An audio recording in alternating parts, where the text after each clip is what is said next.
সকলকে রাম রাম। আমি বিশ্বজিৎ আর আমি করছি আমার সাইকেল নিয়ে সম্পূর্ণ ভারত যাত্রা। তা বন্ধুরা, এই ভারত যাত্রা যারা যারা করছে না তারা জানে যতটা বলতে সোজা মনে হয় ততটা সোজা নয়, প্রচুর কঠিন। কেন জানো?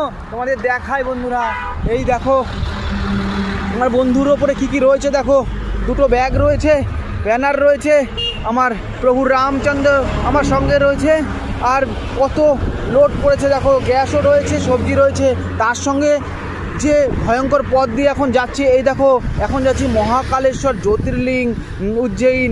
আর এখন কিন্তু আমি রয়েছি আরেকটা মধ্যপ্রদেশের জঙ্গলের রোড দিয়ে। এই দেখো, আর গাড়ি প্রচণ্ড, এখান দিয়ে চালানো বহুত কঠিন হয়ে যাচ্ছে বন্ধুরা। আর জঙ্গলে অনেকটা, মোটামুটি এখান থেকে 8-9 কিলোমিটার জঙ্গল রয়েছে, আর সন্ধেও হতে চলেছে।